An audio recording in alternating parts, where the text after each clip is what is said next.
Good afternoon, everyone. Welcome to the Quad on the campus of Lafayette College. I'm Gary Laubach along with John Leone, and we welcome you to the inauguration of the 17th president of Lafayette College, Dr. Alison R. Byerly. A special day here on campus. And John, we've got perfect weather. It's a nice breeze, a perfect day to be outside. We've got a couple thousand people coming here to honor Dr. Byerly. I don't think you could ask for a better setting. No question about it, Gary. And you know, it was interesting as I attended so many of the different activities that were going on, not only today but yesterday, and there'll be more tomorrow. It's not really about Alison Byerly. She'll be the first to tell you that. Obviously, it's important anytime you install a new CEO. She will be the chief academic officer. I mean, she's the captain of the ship now. But most colleges like Lafayette, all colleges like Lafayette, seize upon the opportunity to tell the rest of the community, the rest of the world, if you will, what they're all about. And so in large part, in most part, that's what this ceremony is. That's what the procession will be. That's what the remarks and all the invites to all of the different dignitaries, friends, colleagues around the country and even the world. That's why they're here today. And an inauguration obviously contains a bit of pomp and a bit of circumstance, but in reality, John, this is a rather simple affair. It's the installation of the new president of Lafayette College. It's her address and her message. And then it is also, of course, a celebration of the college itself. That's exactly right, Gary. You know, I every time I attend another event at Lafayette, I seem to learn something new. This morning, I found out that really small private liberal arts colleges are something that is exclusive to the United States. You don't find them around the country, certainly not in Europe. And as such, they've evolved to form this incredible confluence of people who are at the top of their profession, the top of their academic profession, and these young, inquiring, talented minds who are like sponges coming in trying to learn stuff. The energy and the engine that feeds this, there's such a continuum from incoming students to the faculty to the alumni to the folks in the community. It's a dynamic place, and that's why every time a new president takes over, it's an incredible time. It's a very important time. It's significant, not as much about the person as it is about the institution. And the interesting part, too, is to maintain the tradition and the continuity. We have three former presidents who will be here today to honor the brand new president. Absolutely. David Ellis was president in the late 70s. He was followed... late 80s. He was followed by Bob Rotberg and then Art Rothkopf, Dan Weiss most recently. They'll all be here representing a different constituency, all of them pure academicians in their own right. And again, it's about sharing that academic experience with your peers and your colleagues. Of course, the inauguration itself is the centerpiece of today's activities, but it really all began today as the students gathered 11:30 to 1:30, and they had a selection of desserts. They were given a commemorative gift to say that they have taken part, and it was a beach towel with the expectation that hopefully they'll throw them around here on the quad and watch the ceremony in a relaxed atmosphere. Exactly, and that was Alison's idea. I mean, it's just one. There's so many different ways in which Alison has, obviously not just bought into the Lafayette DNA, but she's really, it's a natural for her. The beach towel idea was hers. After the ceremony, there's going to be a student event over on Anderson Courtyard between Copian Engineering Center and Ugal Hall. And, you know, Alison's hope is that the students will go over there and they'll kick back, they'll have those desserts, they'll lay out the beach towels. But involving every single constituency was critical to Alison. She is such a perfect match for the college. The one word I keep hearing when people describe her is personable, down to earth. She loves to interact with students, and gee whiz, Gary, her brain, her unlike mine, her brain is this big.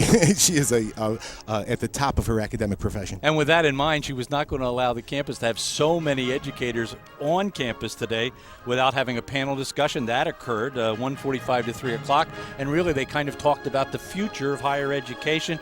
They had a number of commentators. One of the moderators was Lafayette's Provost, Wendy Hill. So again, the focus on education as well as the event.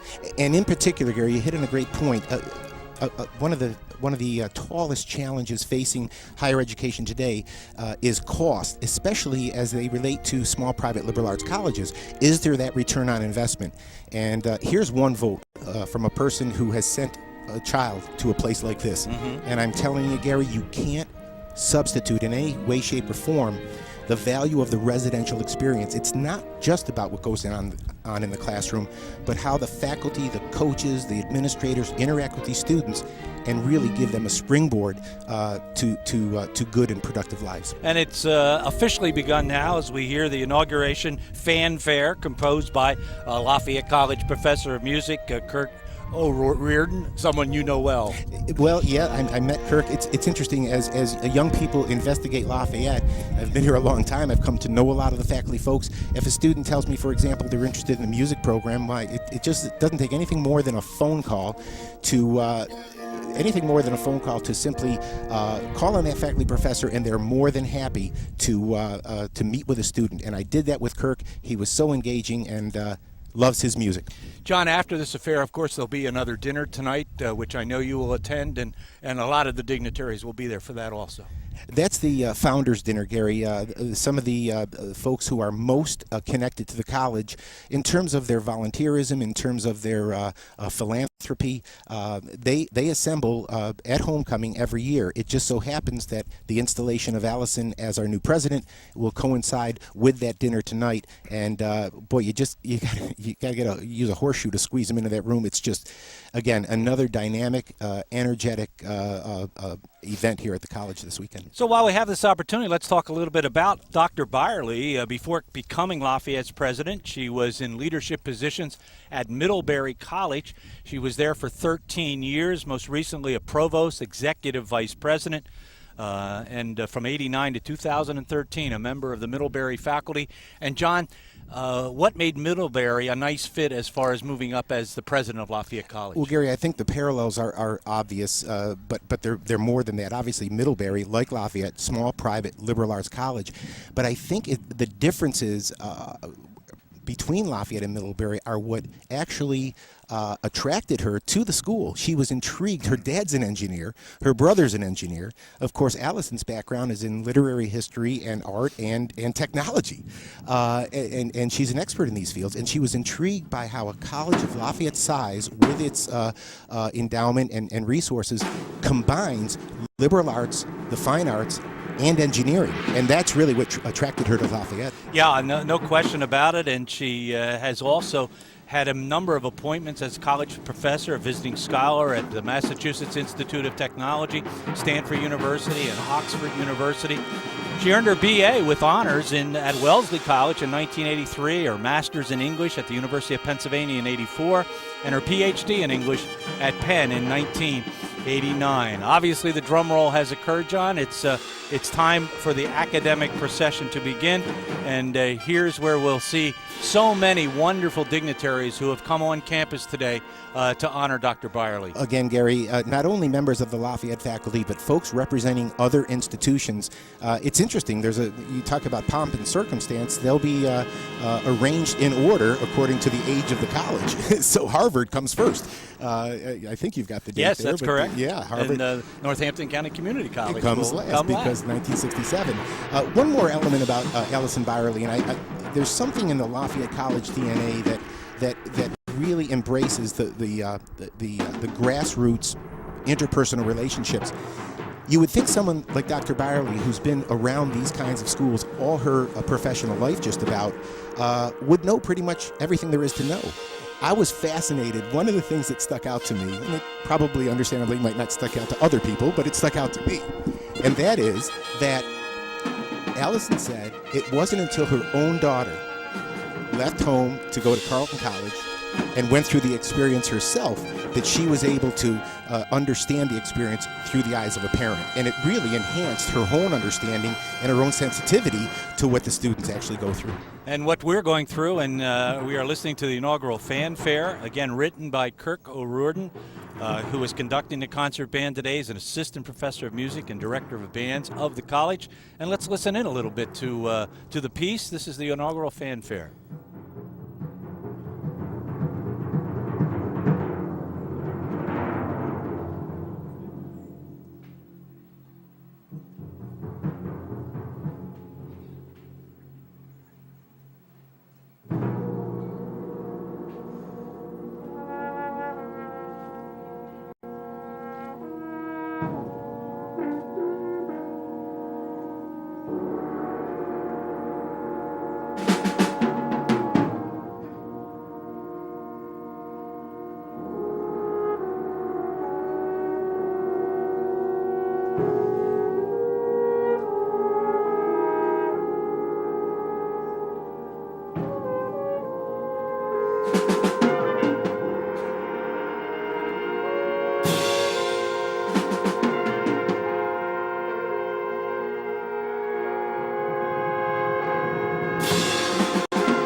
Please join me in a moment of reflection. Holy One, you are with us in every transition and change. As we enter into this new era in the life of our community, with excitement and even some anxiety, we acknowledge the deep compassion, presence, and abounding love expressed by those around us. We are thankful for the gifts, talents, and skills with which we have been blessed. We are thankful for the experiences that have brought us to this moment. We are thankful for the work of others that gives breadth and depth to our own work. Be with us as we move forward, rejoicing with and supporting one another. Amen. Please remain standing as Adam Kleinschoter, class of 15, leads us in the singing of America the Beautiful.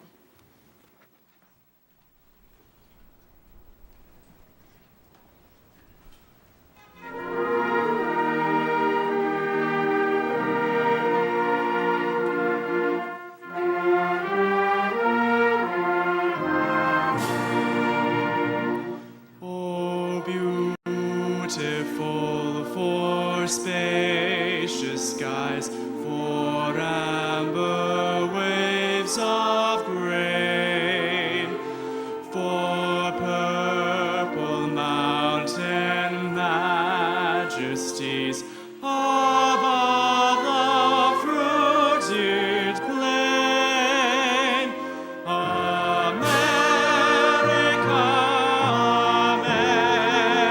America, God shed His grace on thee, and crown thy good with brotherhood, from sea to shining sea.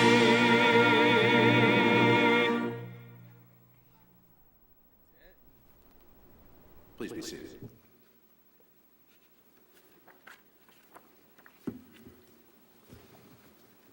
Good afternoon and welcome to this beautiful day at Lafayette College. We're so pleased to have you all here. I'm Ed Ahart, the chair of the Lafayette College Board of Trustees, and this special moment is important to all of us. A quick logistical item. It is a beautiful day here now. It's not entirely certain that it will remain beautiful, but we hope it will. If it should start to rain, we are simulcasting this program in Colton Chapel, and you are free to go over there. If we should have a little bit of a storm, we might interrupt. But given where we are today, we think it'll be fine, and we are hopeful and optimistic not only about this moment, but about the future of this college. We appreciate your attendance and your participation. So many of our good friends and colleagues are here today who share the respect and affection for this college and for its new 17th president, Alison Byerly. Alison's presidency marks a period of new leadership and ideas, new energy, and heightened aspiration for this institution, and we thank you again for being a part of it. At a time when higher education is faced with unprecedented challenges and opportunities, we at Lafayette are fortunate to be involved with an institution that is well-positioned with resources, momentum, and ambition to rank among the finest of its type. Among other opportunities that significant ceremonial occasions like this offer are the opportunity to look forward to the future with confidence and with excitement. They underscore as well the importance of our many cherished connections, many of which are represented here today. Connections to the great traditions of higher education, connections to the history of this college, connections to our surrounding communities, to our many colleagues in our sister institutions, and to the students of Lafayette College, past, present, and future. These connections all will be reflected in the greetings that Alison will receive in a few minutes from representatives of the groups to which this college has strongest and most long-standing ties. A personal observation, it is deeply meaningful to me today that we have 3 former presidents of the college here on the platform and 2 former board chairs sitting down below, heightening the significance of this event and reminding us of the importance and the big shoes that Alison has to fill in leading this college. So please join me in welcoming Presidents Emeriti David Ellis and Arthur Rothkopf and Arthur's wife Barbara, as well as our immediate past President Dan Weiss and his wife Sandra Jarva Weiss. Would you join me?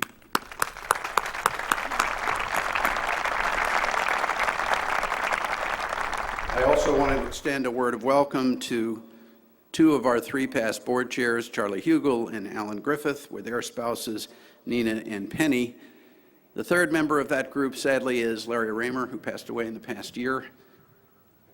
It is appropriate that we acknowledge him today and tell him that we miss him. So, Charlie, Alan, thank you very much.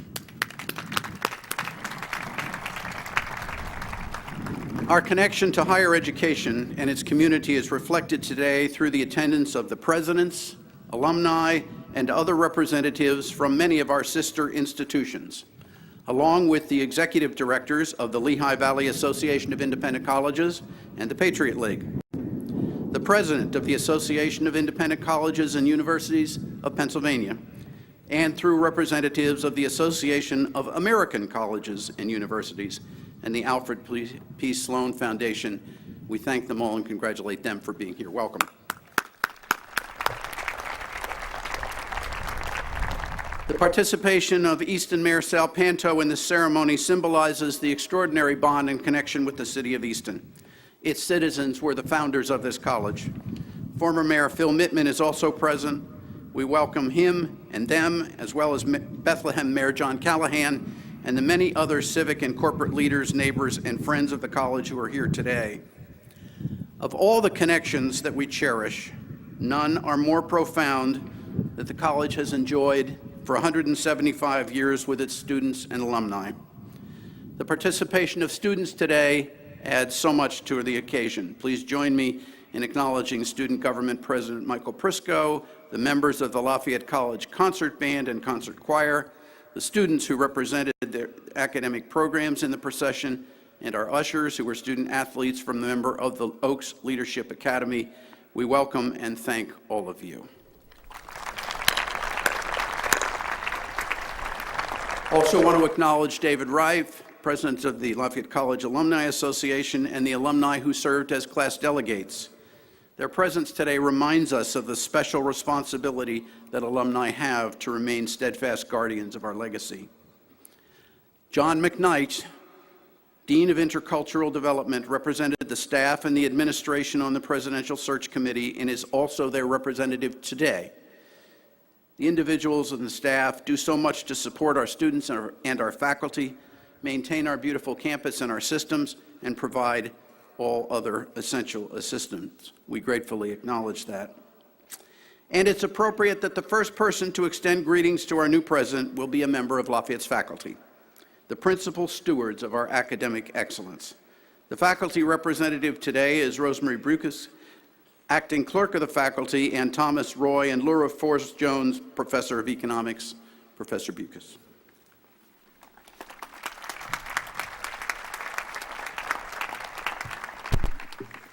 Good afternoon. President Byerly, I am deeply honored to have this opportunity to welcome you on behalf of our distinguished Lafayette faculty. As 17th president, perhaps there's a little serendipity that your arrival has coincided with the arrival of the incoming class of 2017. A new presidency is always a remarkably exciting and auspicious time in the history of a college. A new presidency always offers new and unparalleled opportunities for the growth and the development of the college. A new presidency always includes some retrospection as one tries to balance the history and glory of past accomplishments with the challenges of the president and the expectations for the future of the college. A new president always faces challenges in responding to both internal and external events. These challenges will be even greater than in the past in light of the intense scrutiny currently faced by higher education today. President Byerly, you bring with you a long list of distinguished accomplishments, many talents, unique experiences, and varied perspectives, all of which undoubtedly will help inform and frame your strategic plans for the college as we move forward. As faculty, we celebrate your arrival as our new leader, and we honor and respect all that you bring with you. In turn, the faculty together offer to you the sum of over 3,400 years of Lafayette College experience. Together, we have a winning combination of breadth and depth of experience coalescing perfectly in the shared governance model where faculty and the president work in tandem to make the college everything it can and should be. With warmest regards, we formally welcome you to a very special place, a college community that is treasured, revered, respected, and loved by all. Welcome, President Byerly.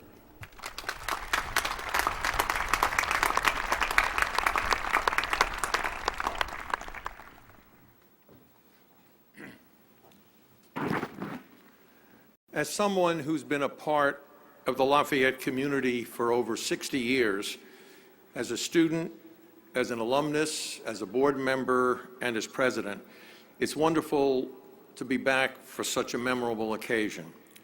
I'm delighted to welcome President Byerly and her family to Lafayette College. And I'm pleased to be joined on this platform by my fellow President Emeritus, David Ellis. David was an outstanding leader of this college, and I was privileged to serve as a trustee during his entire presidency. I arrived on this quad as a 16-year-old who had never before lived away from home. My electronic equipment consisted solely of a clock radio. Tuition was $750. I found an all-male and virtually all-white student body, an all-male faculty, and not surprisingly, a male president and administration. Chapel was required twice a week, and discrimination, unfortunately, was tolerated in many aspects of college life. Happily, I also found a superb faculty whose lectures and interactions with students made attending Lafayette an exceptional experience for me and for my classmates.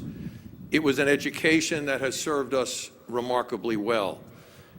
And during the intervening almost over 60 years, virtually everything has changed except the quality of the faculty, as I was pleased to observe firsthand during my 12 years as president. But changes in the college in the past have been incremental and often glacial. We are a much better institution today than when I enrolled, and the inauguration of Alison Byerly marks a major step in Lafayette's further transformation.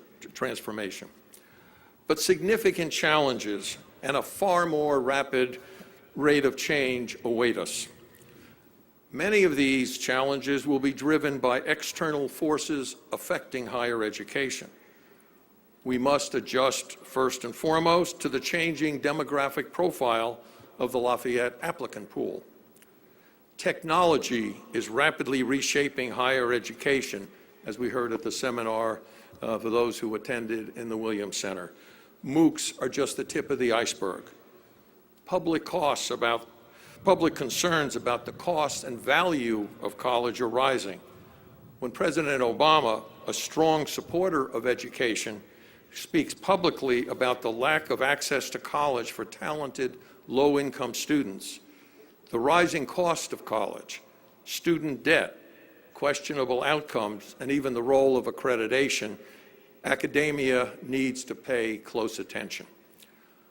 Lafayette in the coming years must be agile and innovative in responding to these challenges.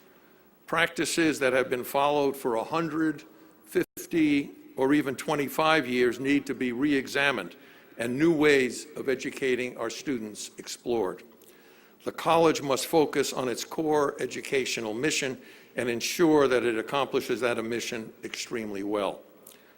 We are indeed fortunate to have a new president in Alison Byerly who understands the challenges we face and who has the intelligence, vision, and commitment to lead the college to greater heights in the coming years. I'm privileged to welcome her to Lafayette.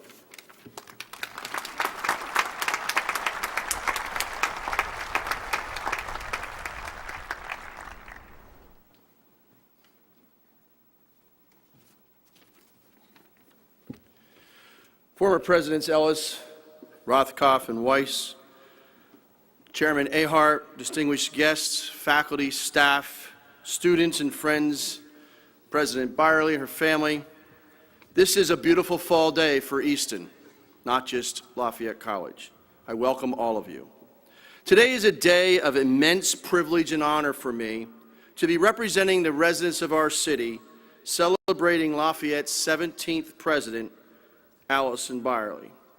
Dr. Byerly, Lafayette is a place that celebrates teaching and learning. It's a place that embodies the infinite power of ideas. Lafayette is a place that builds leaders and sends them into the world civically empowered to make a difference. At Lafayette and Easton, you'll find loving, caring, proud, loyal, resilient, and dependable people who want nothing more than for you to succeed. It is my sincere hope that your tenure as the 17th president of this great college will be long and fruitful, and that it will provide you with a personal sense of fulfillment and meaning. Your charge will be to lead Lafayette not only as an educational institution, but as a valuable member of our community, and to continue and to strengthen the tremendous community partnerships that have emerged for our mutual benefit. There's no doubt in my mind that Easton's renaissance, with over $450 million in economic and residential development in our little 4.5 square mile city, would not be where it is today without our valued partner, Lafayette College. Nobel Peace Prize winner Dr. Martin Luther King Jr. said, "The function of education is to teach one to think intensively and to think critically. Intelligence," he says, "plus character, that is the true goal of true education." Today, I commend the Board of Trustees and those involved in the selection process because in our short time together, Dr. Byerly is a person for such a time as this. She is one who will bring scholarship excellence, intellectual honesty, ethical practice, character, and an appreciation for diversity. In closing, on behalf of the people of Easton, you have my pledge that we will continue to work with you to make sure Lafayette grows even farther and higher, and that our city-college relations continues to be a model for other communities to emulate. Welcome, Dr. Byerly, and thank you.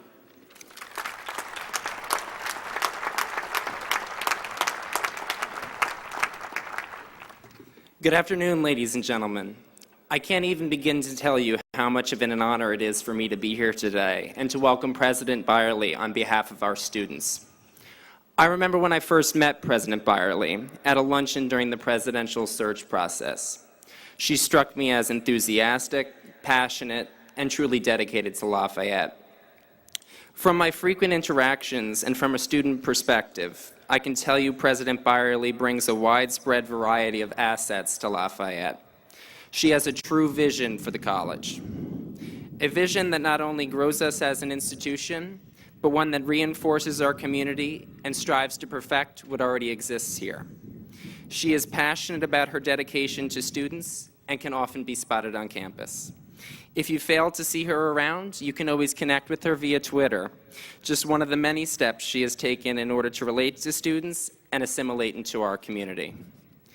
President Byerly takes time out of her busy schedule to interact with students and explore their perspectives. She is perceptive of our needs and makes efforts to truly understand student life here at Lafayette. As part of her first year at Lafayette, she has taken it upon herself to make students a priority. She brings a perspective combining with genuine curiosity and strives for progress.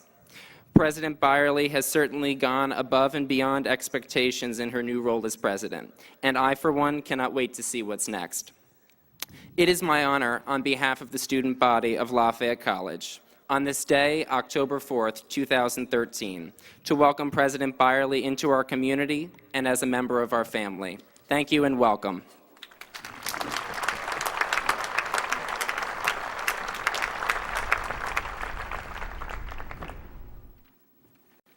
Good afternoon. It is a pleasure to extend greetings to Alison Byerly on behalf of my fellow college and university presidents. As is well known to all who follow higher education in America, this is a time of genuine challenge and transformation.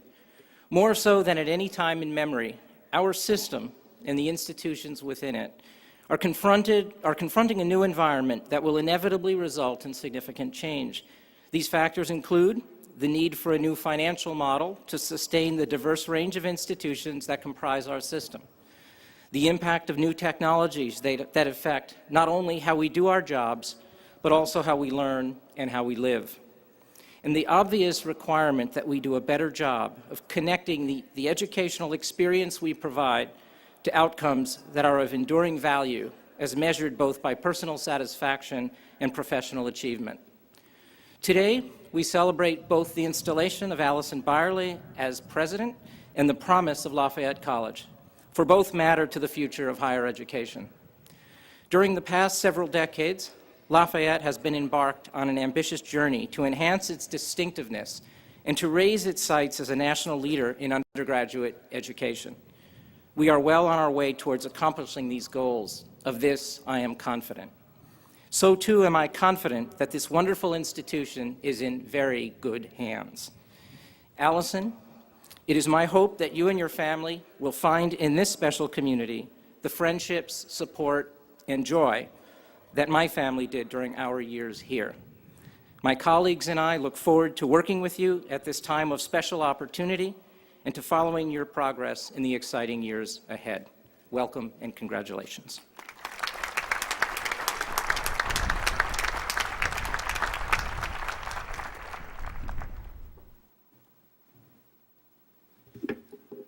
Dr. Byerly, on behalf of the college's 28,000 alumni spread across 87 nations, it is my distinct privilege and pleasure to welcome you as the 17th president of Lafayette College. Since 1832, the alumni community has entrusted this institution to leaders who have each faced the challenge of maintaining the traditions that we hold so dear, while propelling Lafayette forward in the context of their particular times. Your role will be no different. The college we remember is a unique institution. The combination of liberal arts, sciences, and engineering presents opportunities to develop the multi-skilled leaders that the future will demand. A Division I athletic program allows Lafayette students to acquire the discipline needed to perform at the highest level in any endeavor. The variety of experiences this residential college offers gives us a breadth of opportunities for social living and interaction that stretches our students and challenges them to set aside old ways of thinking and gaze ahead to the future. But we also understand that Lafayette cannot live in the world in which we graduated. Even the youngest alum recognizes that the challenges of a rapidly changing world require new ways of thinking. The cost of a private education continues to rise, with the attendant risks to a diverse student body. New technologies call into question the traditions of the classroom. Even the value of a liberal arts education is sometimes being challenged.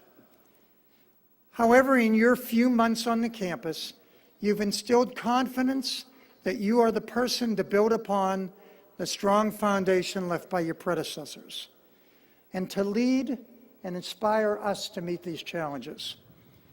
Your position as our first woman president is particularly significant now as we move into our fourth decade of alumni, and your imaginative efforts to include the alumni community in forming your vision recognizes the importance of continuity and underscores the value of those no longer on campus. We'll soon sing the Alma Mater, a song that's been heard on this hill for almost 150 years. While its words may be dated, the emotion expressed, in all the world no other scene so fair, so dear to me, still rings true to alumni today. We look forward to working with you to continue to nurture and grow the institution that we cherish, and we pledge to you our support in that joint effort. Welcome to Lafayette.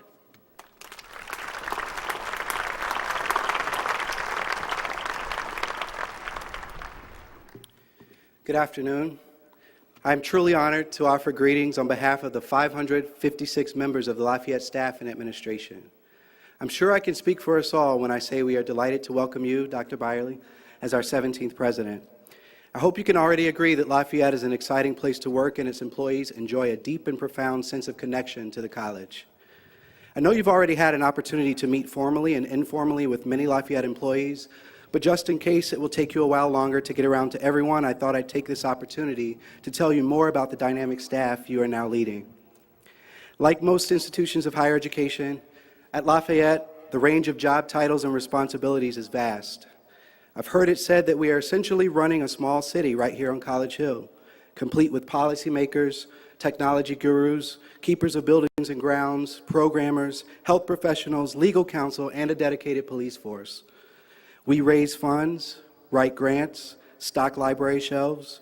We also counsel and advise students, challenging them to be their best selves and supporting them when they are not. We host brown bag discussions and plan events big and small. In fact, we express our thanks to the staff members working right now to ensure that this historic moment is celebrated with the grandeur and excellence that it deserves. Even though our job responsibilities are wide-ranging, we are working toward a common goal. Every day that we show up, we are building a beloved community. Throughout his lifetime, Dr. Martin Luther King Jr. repeatedly referred to this notion of a beloved community as one in which all members are valued and respected. I believe that beloved communities are inspired by a shared mission and sense of purpose, united by their love of the common spaces they share, and driven by their belief in the people who surround them. Beloved, beloved, we are here to make certain that Lafayette will always be loved. President Byerly, you have a staff that is smart, dedicated, innovative, and highly capable. We are ready and willing to assist you in moving the college further along its forward trajectory. Today, we join with the chorus of warm welcomes and best wishes as you take the office of president for this, our beloved community. Welcome.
Professor Kelly, students, members of the concert orchestra, and members of the chorus, thank you very much. That was beautiful.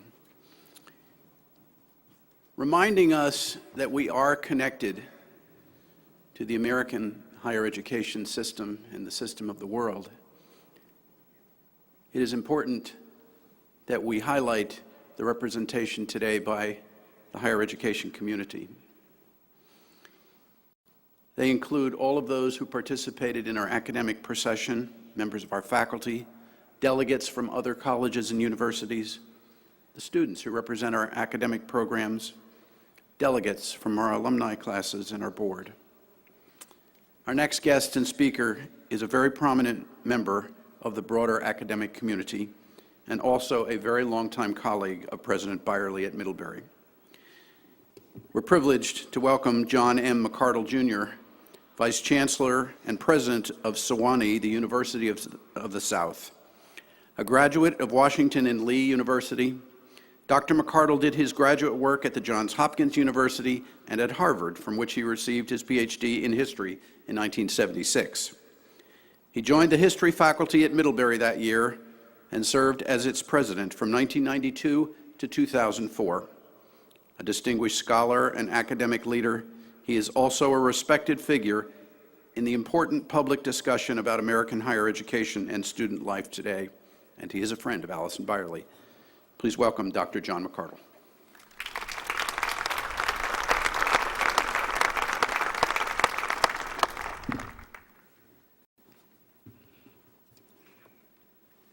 Thank you. President Byerly, members of the Board of Trustees, faculty, students, staff, honored guests. In a letter to his father-in-law, the Duc d'Aillon, in December 1776, the Marquis de Lafayette wrote the following: I read, I study, I examine, I listen, I reflect, and out of all of this, I try to form an idea into which I put as much common sense as I can. I shall not speak much for fear of saying foolish things. It is very much in that spirit that I come before you today, thinking it a pleasure and an honor to have been invited to fill this role, and hoping to speak neither too much nor too foolishly. I've known Alison Byerly for a very long time. She was hired at Middlebury while I was Dean of Faculty. I watched her progress through the ranks and eventually invited her to cross over and join me on the dark side. She proved remarkably adept, learned the finer points of everything from generally accepted accounting principles to how to frame a successful grant proposal to Title IX and intercollegiate athletics, and took on increased responsibility as she also gained the trust and respect of her colleagues. Hers is indeed an informed and articulate voice in the world of higher education and on the issues we are facing in these uncertain times. You have chosen well. It's also a pleasure to be back on this campus, which I last visited about 18 months ago as a participant in a very fine conference on the future of the liberal arts college. Some of what I have to say today, I first said then, I must admit. The challenge before us are no less daunting as we speak, our critics no less vocal, our distractions no less enticing. At the same time, our purpose as liberal arts institutions has never been stronger, our claims never been more compelling, and the need for our clear and confident voice has never been more urgent. If indeed we find ourselves on a precipice today, and that is by itself a debatable proposition, that precipice is not entirely unfamiliar territory. In a 1971 essay entitled "The Death of the Liberal Arts College," Historian James Axtell imagined an obituary written back in 1862. This is how he framed it. Washington, D.C., 2 July 1862, the American Liberal Arts College died today after a prolonged illness. It was 226 years old.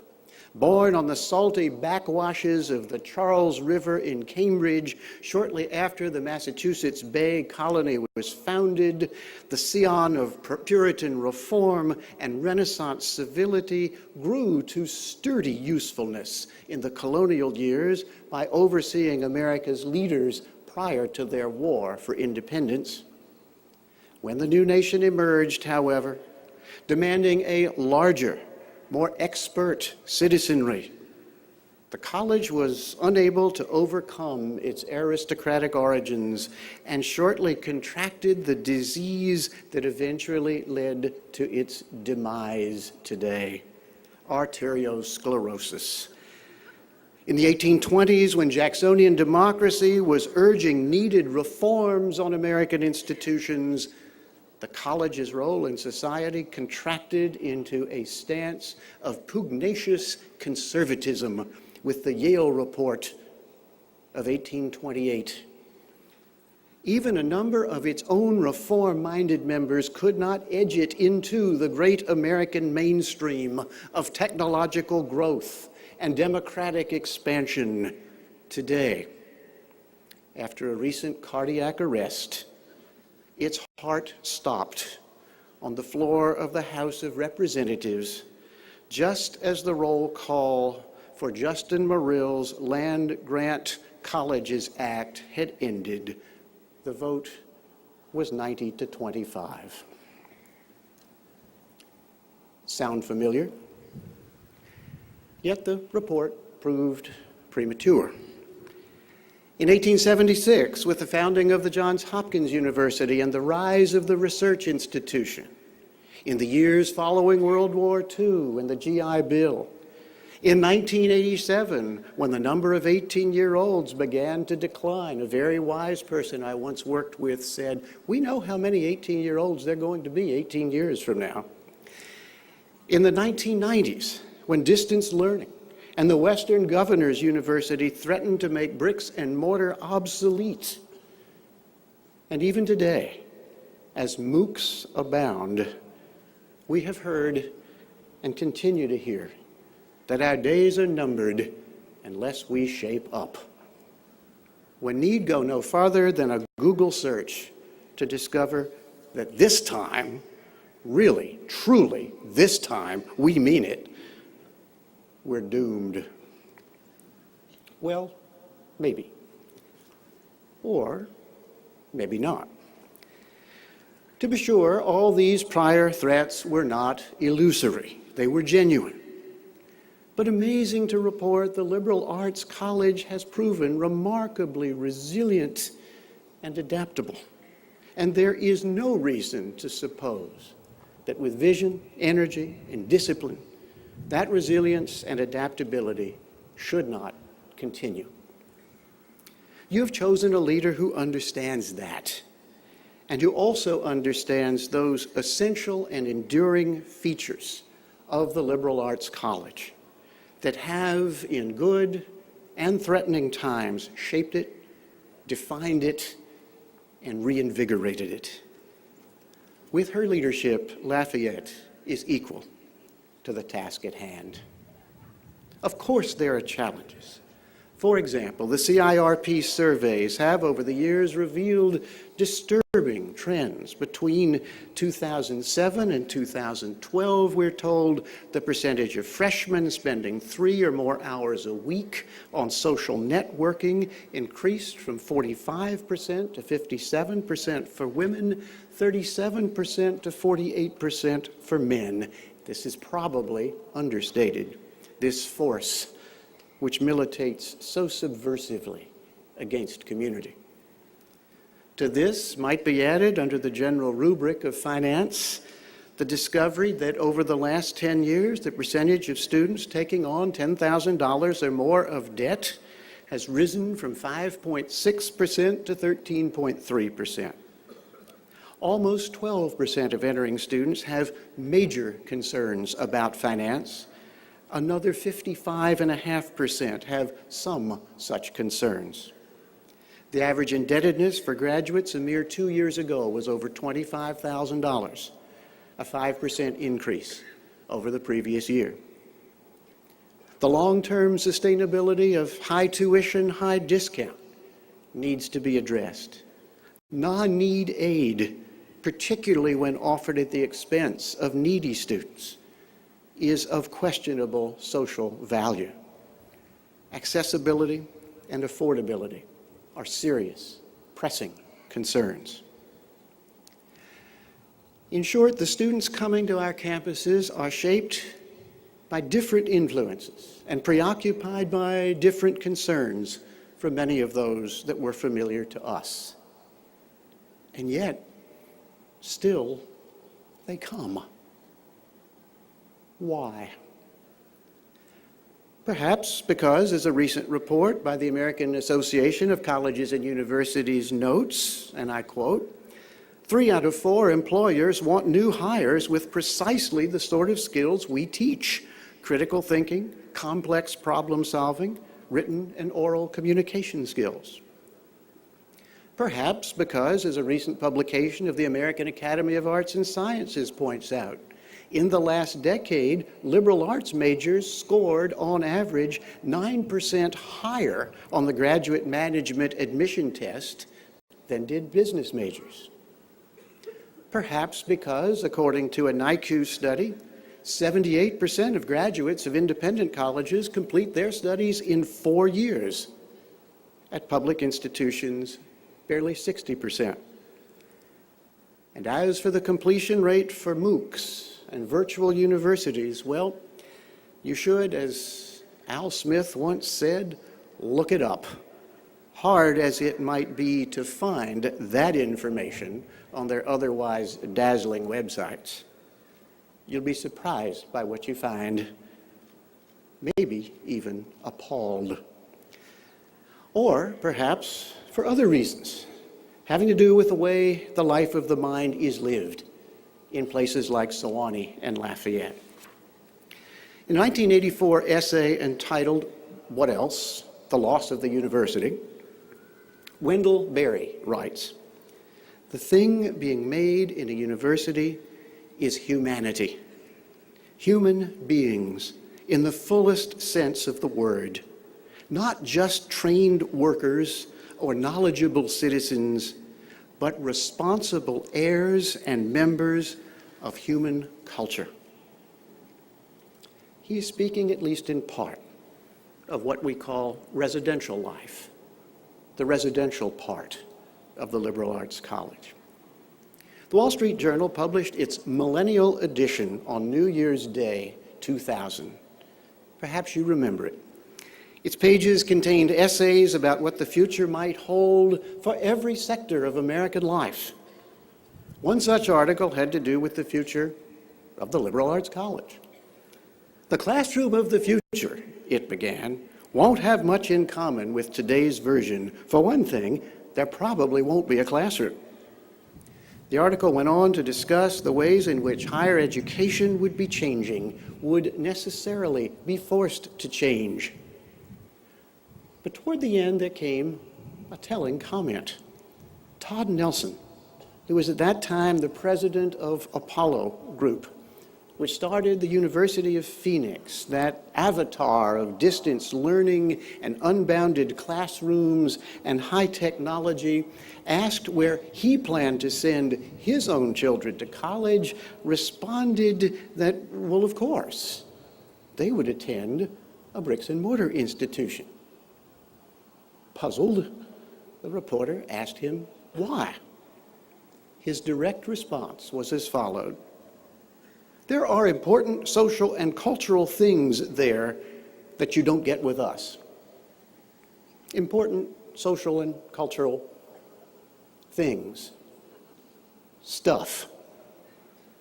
Important things indeed. Human interaction, for one. Mentorship, for another. conversation, discussion, debate, lifelong friendships, structure, community. None of them virtual or contrived or simulated, all actual, real. And yes, perhaps even transforming. Nelson is, of course, referring to things that take place outside the classroom and that add comprehensiveness and coherence and value to the college experience. Of all the reasons behind the tuitions we charge, this added value, added to all the benefits that technology has brought and may yet bring, this added value of human interaction makes the most persuasive claim and explains why, in spite of our escalating sticker prices, the lines at our admissions office remain long. Because clearly the public also perceives the value-added proposition that constitutes and has long constituted the residential liberal arts college's reason for being, that it is a true community of learning. The residential college makes clear the objectives of liberal education. While we assume the importance of study across the curriculum, we also give students opportunities to consider the long-term consequences of what they have learned in the classroom.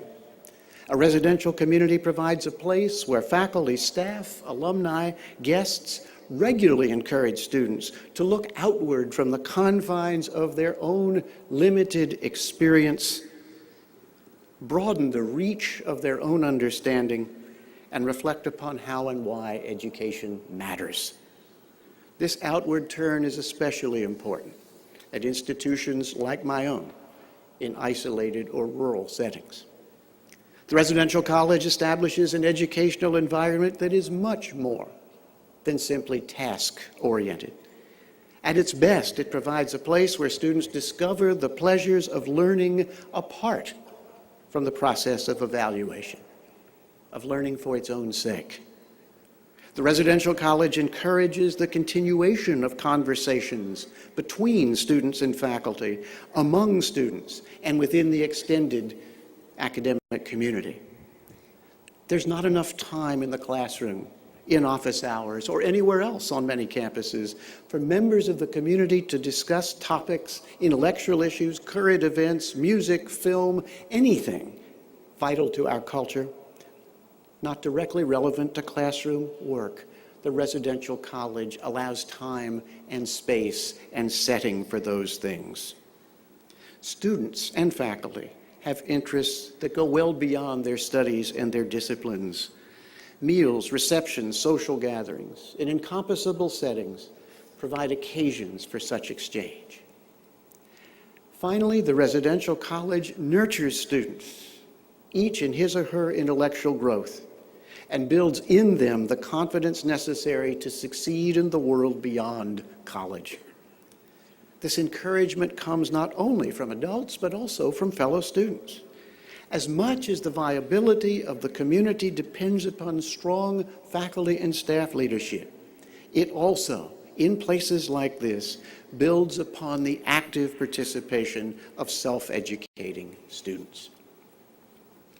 Institutions that claim as their mission the education of young men and women in the tradition of the liberal arts must define education broadly and acknowledge that that education takes place around the clock and in all venues. We ought further to acknowledge, as Wendell Berry puts it, that students may not have the careers for which they have been prepared. And the teacher engages a student by preparing the student for a life necessarily unknown to them both. Faculty and staff need to be encouraged and supported as they fill an adult void in the lives of students. Facilities must foster the kind of supportive educational environment that will ensure the survival of the residential college. That survival is of little consequence for its own sake. It is of vital importance, however, to a world that desperately needs, now more than ever, broadly educated, humane, and purposeful leaders. As we well know, the current generation of students is quite different from our own. The cultural forces that have shaped it, the aspirations it possesses, its willingness to look beyond or through issues that have preoccupied us, its great promise, offer us more opportunities than ever to deal with them like the adults the law says they are, and the adults they seek to be. If our goal is to prepare the next generation of leaders for our country and our world, leaders prepared to make informed decisions and render sound judgments, then we need to consider how best to shape not only their minds, but also their souls, and to acknowledge that much of what we seek to accomplish cannot be made to conform with demands that we measure and quantify what is essentially unquantifiable. What we have loved, writes the poet Wordsworth in the Prelude, others will love, and we may teach them how. If it were possible to reduce the mission of the Residential Liberal Arts College to a poetic verse, this verse would do nicely. What we have loved, others will love, and we may teach them how. Your new president leads in this spirit and leads by example. We celebrate the beginning of that leadership today. And in but a slight variation on the words uttered by General Pershing before the tomb of Lafayette in Paris on July 4th, 1917, we today say, with confidence and with hope, Lafayette, elle voilà. Lafayette, she is here.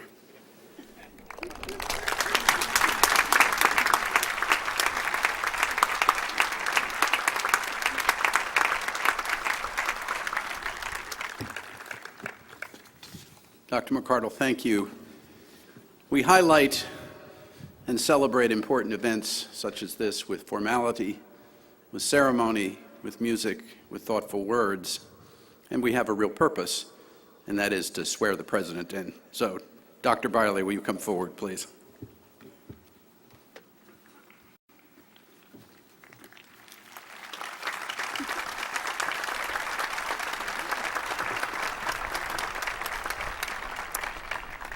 We have gathered here today in accordance with academic custom to carry out the formal installation of our new president.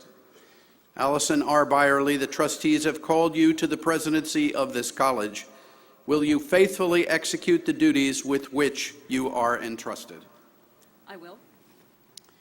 Will you preserve and advance Lafayette College, taking its students into your care, sustaining and taking counsel from the members of the faculty, guiding and strengthening its administrators and all others who serve and support the college? I will, to the best of my ability. The charter and the statutes of the college will now be presented to you by Mr. Stephen D. Pryor, Vice Chair of the Board of Trustees, and Ms. Nancy J. Kinsner, Secretary of the Board.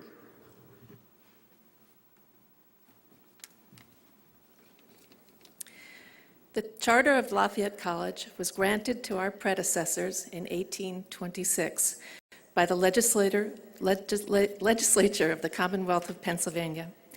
Article 6 of this charter empowers the Board of Trustees to appoint a principal officer of the college. Article 7 describes the duties of that officer and of the faculty. As testimony of your authority as president of Lafayette College, we present you with a copy of the charter and statutes of the college.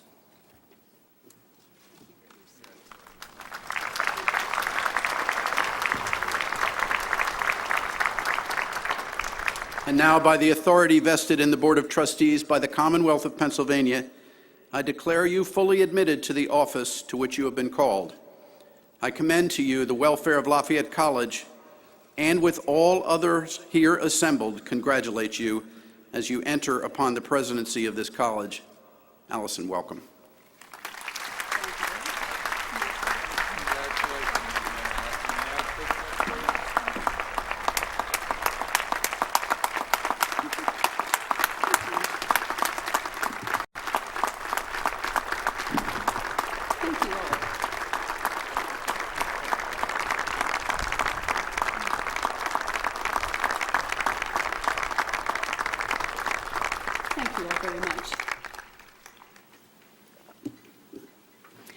Thank you all very much for that very warm welcome. I've been feeling wonderfully greeted and welcomed throughout the day, and seeing this crowd of students, friends, colleagues, and supporters, new and old, gathered here together, being in the company of so many friends as we celebrate a new chapter in the history of the college, it feels like an extraordinary honor and privilege, and I thank you very much. I never imagined when I left Pennsylvania 25 years ago for my first teaching job as a newly minted PhD that I would return as a college president. And I imagine that the founders of Lafayette College likely never imagined a female president standing here at the podium. Lafayette has seen many changes in its 187-year history. I'll suggest in my remarks today that I believe its ability to balance tradition and change will be one of its greatest assets in the years ahead. Let me begin by thanking John McCardell for his generous and eloquent remarks. It's been a pleasure to have the opportunity to work alongside John during his years at Middlebury, and then admire his continued leadership on many critical issues in higher ed. I'd also like to thank the many colleagues who've offered greetings this afternoon on behalf of their various constituencies. Their presence and remarks serve as a reminder that I take my place as president within a community that extends from the center of this campus to the world beyond. Students, faculty, staff, alumni, citizens of Easton, past and fellow presidents, and leaders in the world of higher education. I look forward to the opportunity to work individually and collectively with students to learn how I can make Lafayette as responsive as possible to your passions and challenges, with faculty to sustain an intellectual community that nourishes not only our students but ourselves, with staff to create an environment for living and learning that enables you to be effective in supporting the college's goals and values, with alumni to broaden understanding of this special place and engage you more deeply in its mission, with the mayor and citizens of Easton to continue a productive partnership that grounds the college firmly in a vibrant and authentic community, and with fellow higher education leaders to advocate on behalf of the kind of quality education that is so necessary in the country today. As I said when I was first appointed to this position, I'm excited at the opportunity to lead an institution that I believe can make a significant mark in the changing higher ed landscape. I'd like to talk today about the strengths that first drew me to Lafayette, some of the challenges currently facing higher education, and finally, about the aspects of Lafayette's own history and identity that give me confidence in its future direction. Clearly, one of Lafayette's key strengths is a curriculum that combines traditional liberal arts disciplines with programs in engineering, and I feel that the benefits of that unusual combination in some ways are even greater than we've recognized. This curriculum not only offers a range of opportunities to students, it benefits the college by fostering an institutional ethos that grounds the disciplines of concrete problem solving and the necessary skills of open-ended inquiry associated with the liberal arts. Lafayette students learn how to ask big questions, and they also learn how to solve big problems. Moreover, at a time when many liberal arts colleges are struggling to come to terms with the growing trend towards what are seen as more practical majors and disciplines, Lafayette seems comfortable with an identity that does not view thoughtful education and career aspirations as mutually exclusive. Indeed, the liberal arts and engineering do not simply peacefully coexist at Lafayette, they energize each other in unexpected ways. I saw a wonderful example of this kind of integration just 2 weeks ago when I attended the dedication of an art project that was erected at the Organic Garden now out at Metzger Field. The project is a memorial to a student, Brian Hendrickson, who passed away in 2011. To honor Brian's interests in art, civil engineering, and sustainability, students, working with some incredibly committed faculty advisors, designed a water tank that will improve irrigation to the garden, and surrounded it with a scrap metal sculpture that makes it a visible and compelling artistic addition to the site. At that dedication, engineering students described the challenges that they experienced in drilling a well and connecting the tank, while art students talked about their choice of specific materials and motifs that seemed most richly symbolic of Brian's interests. These students worked together as a team to design, site, and construct the project. Their ability to take what they were learning in the classroom and apply it to a concrete project is a kind of skill that might elsewhere be limited to engineers, but here is extended to other disciplines. At the same time, I would argue that engineers at Lafayette seem to become more articulate, creative, responsive, and better thinkers as a result of their liberal arts studies. Lafayette is also very fortunate in being grounded in a strong sense of community. As deeply as students, faculty, staff, and alumni love the beautiful campus, it is the people that make the college what it is. When I invited students as part of the inauguration festivities to take part in an inauguration video contest on the theme, "What Makes Lafayette, Lafayette?" I hoped to learn firsthand what students consider the true core of the institution. The entries were all terrific in different ways, but one thing they had in common was the emphasis on people. There were some scenic shots of the campus, but mostly they showed students hanging out, studying in the library, dressing up for parties, singing a cappella, sitting on the quad, or, in the words of one student, just being our weird selves. It was clear that Lafayette is not just a place, it's a way of being towards each other, a community. This sense of community is strongly rooted in Lafayette's past and is likely to be one of Lafayette's primary assets as Lafayette and its other peers face an uncertain future. We all recognize, and many speakers today have noted, that these are challenging times in higher education. The economic downturn not only depleted many colleges' endowments, it focused renewed attention on tuition costs and led to a keener sense of competition among colleges that compete to enroll strong students. At the same time, new developments in technology are raising fundamental questions about the nature of teaching and instruction and the long-term future of current pedagogical models. The explosion of popular interest in MOOCs, which I had planned to stop and define, but 3 people have referred to MOOCs already, massively open online courses, over the last 18 months, has created unprecedented excitement and anxiety about the possibility of significant shifts in how education is offered. The online courses currently being offered through MIT, Harvard, Stanford, and other top universities number participants by the thousands. Beyond that, their symbolic impact has been enormous. Some hail online courses as a breakthrough in efficiency that will make education more accessible and more affordable. Others see them as a tsunami, in a phrase used by Stanford's president, that may herald the destruction of our current system of higher education by creating independent alternatives to degree-granting institutions. Both of the major MOOC providers, edX and Coursera, now offer certificates of completion for certain courses that raise the possibility of an alternative credit system that could, many fear, undermine the value of a conventional degree. Just last week, the University of Florida announced a completely online BA degree program, and the University of Georgia is already offering a master's degree for which students take MOOCs through MIT and then earn credit by being tested through Georgia. As we heard in this afternoon's roundtable discussion, some commentators have seen an analogy between these developments in higher ed and what's happened in the music industry and in the newspaper industry. In both of those arenas, technology now allows consumers to go directly to content without going through the providers who had previously controlled access.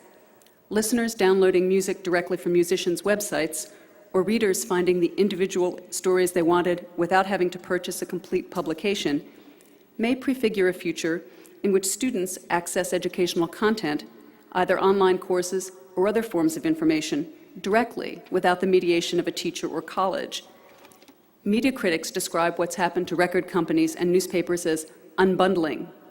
Elements that used to be sold as a package can now be acquired separately. It's not a stretch to imagine that the development of single courses that are independent of a specific curriculum could lead to a similar unbundling of the college or university model.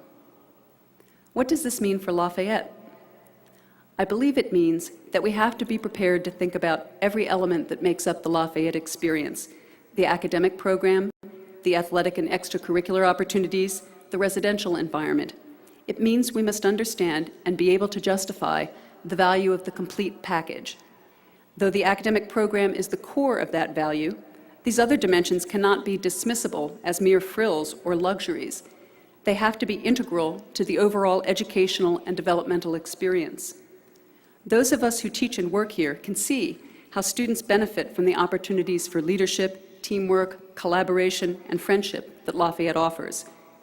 We also know that employers say that today's graduates need both the analytic and communication skills that they hone through their coursework and the interpersonal skills that come from living together, skills that are beginning to erode in an increasingly virtual social world. The academic program of the future will need to be rigorous in its disciplinary training, as that is the quality that differentiates a structured curriculum, which offers a pathway through increasing levels of expertise, from the emerging a la carte approach to taking individual courses.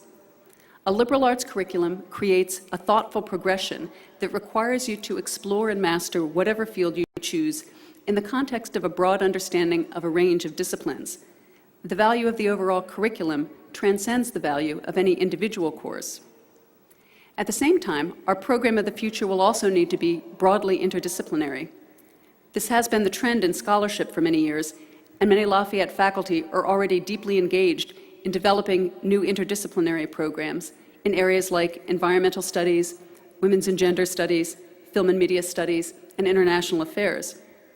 Increasingly, students are approaching learning in terms of tasks or problems rather than fields. Their areas of interest do not necessarily map onto the specific disciplines in which we have our degrees or in which our departments are organized. Accommodating these interests will require both flexibility and a spirit of collaboration among faculty. Teaching itself has changed dramatically over the last decade as a result of the way in which the new information economy of the Internet alters both the teacher's and the student's relationship to course material. It seems clear that the current distinction between what we call classroom learning and what we call out-of-class learning will rapidly become more and more porous or even irrelevant. Already, some of the richest learning experiences at Lafayette link classroom learning to experiences exploring the geology of the Colorado Plateau, accompanying a history professor to South Korea and Japan, or working with a Clean Water Coalition in Haiti. And the flipped classroom model of pedagogy, in which students listen to lectures outside of class, and class time is reserved for what used to be called homework, is starting to redefine what happens in the classroom itself. I believe that in the future, teaching will not be defined in terms of a classroom, in terms of a space, but in terms of a relationship. Teaching may not always take place in a classroom at defined times, but it will always involve teachers and students. The important distinctions will not revolve around where learning takes place, but around what balance of instruction and independence it fosters. I think we will need the boundary between in-class and out-of-class, academic and non-academic learning to become less of a rigid wall and more of a permeable membrane if we are to retain the power to shape students' entire educational experience. We may need to think creatively about curricular structures, about the different modes and venues in which faculty engage students, perhaps even about the college's schedule and calendar, in order to create the kind of flexibility that I believe students will come to demand. In order for Lafayette to create a seamless and immersive learning experience for students, the academic program will also need to be not just complemented by, but embedded in, a residential environment that supports the community values to which we aspire and connects them to students' academic and career goals. A range of housing options can give students many opportunities to develop their capacity for leadership, maturity, independence, and fun. The goal of our residential community should be to form strong bonds of friendship and mutual responsibility among all students, a goal that will be critical as we increase the diversity of our student body. Such a residential community can provide a powerful platform for extending learning beyond the classroom and for thinking about the connections between academic work and the skills developed through athletics, through volunteer work, through internship or work experiences. Lafayette's ability to resist the common dichotomy, even hostility, between academic and professional preparation already differentiates us from many of our peers. I believe that students will become less and less tolerant of higher ed's tendency to segregate these aspects of their experience, and that we should welcome their efforts at a holistic understanding of these critical dimensions of their lives. Students today want their studies to be relevant, and by the same token, they want their work to be meaningful. I believe students would be very attracted to an environment that integrates their academic, social, and professional development into a seamless experience and coherent pathway. Lafayette already displays excellence in each of these three areas, but within the fully connected, immersive environment of a truly three-dimensional liberal arts college, the whole could be stronger than the sum of its parts. In this model, Lafayette will be not the traditional ivory tower, but an integrated circuit, a dynamic network in which the student experience is energized by ongoing interchange between the educational environment and the world beyond. That, I believe, is the package that cannot be unbundled. Why am I so sure that Lafayette is prepared to be a leader in this dynamic new environment? One of the things that I've come to admire most about Lafayette is the way in which it has always chosen its own destiny and shaped its own identity. In my convocation address this fall, I talked about the founding of the college and the decision of the founders to name it after the much-admired General Lafayette.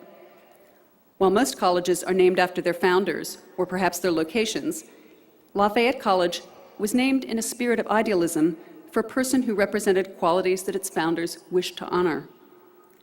I see that legacy of self-determination as having a powerful impact on the college over the years. Lafayette College has never been afraid to take a leap of faith. David Skillman's history of the college describes the second moment of truth in the life of the institution, a time in 1865 when it was on the verge of bankruptcy. In search of funding, President Cattell sought an interview with one Ariot Pardee, a local businessman who knew nothing about Lafayette and had never even been to Easton. But Cattell launched into a passionate description of the college and its financial challenges. "Why don't you throw it up if it doesn't pay?" Pardee asked. "That's what we do when we strike a vein of coal that doesn't pay us to work." President Cattell made an argument that might sound familiar to us today. He wrote, "This led to an attempt on my part to show him that a college was carried on with a very different object in view from that in working a coal mine or in carrying on any business operation where the return looked for was pecuniary gain. The purpose of liberal studies would be limited mainly to the sons of rich men, unless generous gifts for the support of professors should be made by those whom God had blessed with wealth and the disposition to use it for the benefit of their fellow man. And I added, such a man I take you to be." Pardee asked how much was wanted, and Cattell, who had planned to ask for perhaps $500 or $1,000, later wrote that God put it in his heart to ask then and there for what was truly needed, $20,000. Pardee wrote him a check for the full amount, and the college was saved. This story holds many lessons for a new president. Cattell knew how to make an eloquent argument for the intrinsic, non-economic value of a liberal arts education. He also knew how to make a big ask. Another critical moment in the college's history came when the board voted in 1969 to admit women to Lafayette. This decision was made after careful study and discussion within the community, but it too was a leap of faith, made in the face of concerns that expanding the size of the student body and admitting women would lessen the academic quality of admitted students, and that alumni anger at abandoning male-only education might hurt fundraising efforts. The chair of the college's board of trustees, Ralph Gottschall, admitted to the board, quote, "I loved the college as a student, and I have loved it through the years, and all that time the college has been a men's college. I am sentimental about that feature of the college and about many other features," unquote. But he went on to add that as a trustee he had to put aside his personal feelings and, quote, "act in the best interests of the college and respond with an answer that will allow Lafayette College to continue as one of the best colleges in the country." There is much we can learn from this anecdote as well. I've said on many occasions that one of Lafayette's greatest strengths is the dedication and commitment of its alumni. I've been very impressed by the depth of feeling that the college's alumni have for the college and its traditions, and I've been deeply moved by many stories that I've heard from alums about how much they learned and benefited from a particular course, from a particular professor, from a dedicated coach, or from a close-knit group of fraternity brothers. At times, I do hear a sense of fear that the Lafayette of today or tomorrow may somehow be less special. I sympathize with that concern, which comes from a deep affinity for the college, and I want to reassure you that you need not fear that we will lose sight of the underlying values that make Lafayette, Lafayette. While the structures of the college may change, as they have over almost 2 centuries, its essential DNA will not. Nonetheless, we must be wary of allowing nostalgia to prevent evolution. We're not competing with the past, we're competing with the future. It is precisely Lafayette's history of self-determination and its tradition of embracing change that make me confident that we can succeed in that future. The challenge to the liberal arts offered by the popular media often takes the form of the question, how well does a liberal arts education prepare you for the real world? Lafayette's history demonstrates a capacity for change that tells me that we can be pioneers in producing a model that explodes the false dichotomy between the ivory tower and the real world. In the future, the answer to the question, how well does Lafayette prepare you for the real world, will be that Lafayette does not simply prepare you for the real world, Lafayette is the real world. Once you enter it, you'll never have to leave. Thank you.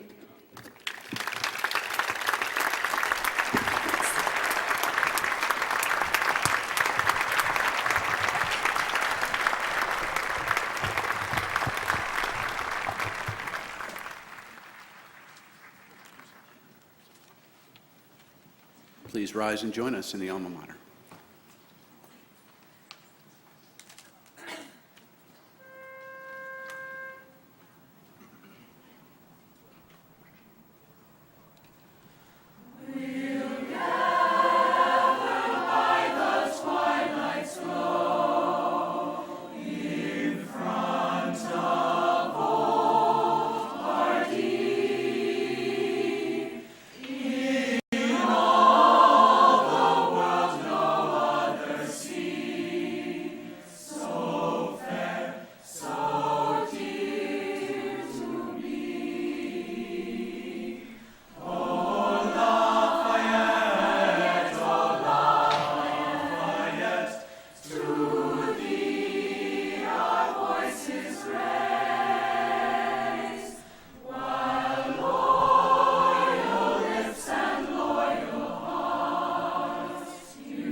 Following the benediction and the recessional, you are all cordially invited to a reception in honor of President Byerly and her family, which will take place on the quad in front of the library. We ask, however, that you remain in place while the academic procession is leaving the quad. A front page story in the New York Times this week reported that reading and studying and absorbing literature, fiction, poetry causes empathy. But we knew that already. Words cause community. So on a day where we have celebrated and cemented this community, let these words from poet William Stafford be our benediction. This is vocation.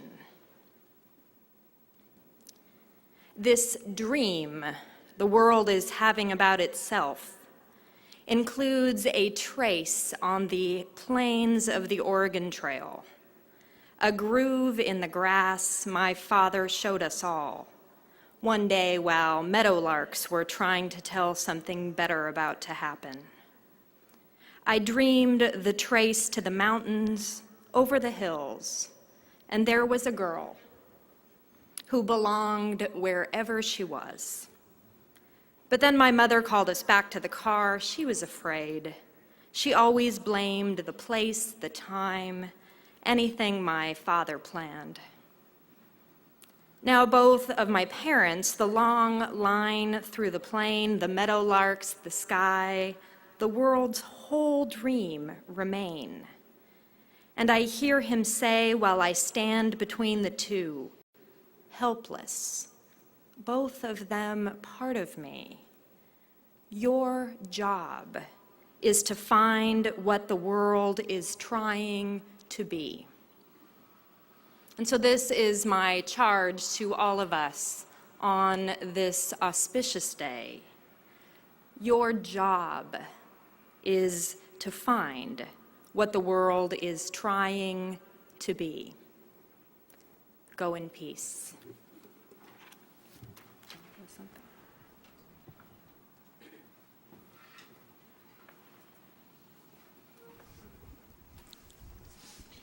Well, on a day as everyone recesses, the recessional, John, on a day when Dr. Byerly has been welcomed by friends and faculty and students, on a day when she has been installed as the 17th president of Lafayette College, on a day when she has been challenged to move this college forward, and on a day when she has accepted that challenge and in her speech certainly signified that she has every intention of doing that, it has been a good day for Lafayette College. Gary, not only every intention, but every ability. A couple of things stood out to me. First of all, her selection of Dr. John McCardell as the keynote speaker, longtime friend, longtime colleague, possibly a mentor. They've been together forever. In both of their remarks, I think what stood out is their complete and total commitment to the value and the purposefulness of small private liberal arts colleges. And it was profound the way they expressed it. Not just what they're all about, the challenges they face, how they intend to meet these challenges.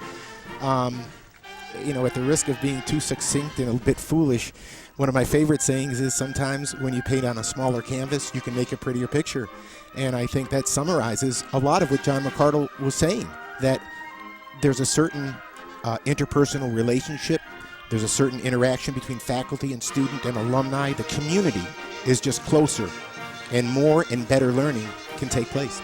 To paraphrase Samuel Clemens or Mark Twain, the death of the liberal arts college has been greatly exaggerated, and certainly proof of that today with the success of Lafayette College now and in the future. No question, Gary, and I'm hoping that a number of alumni were able to tune in and be reaffirmed that the future is bright, the college is on a great trajectory, and I won't paraphrase, I'll quote John McCardell, we've chosen well. We have indeed chosen well. Our congratulations go out to Dr. Byerly. Alison Byerly is now the 17th president of Lafayette College. We thank you so much for spending time with us during this inauguration ceremony. For John Leone, I'm Gary Laubach. Goodbye, everybody.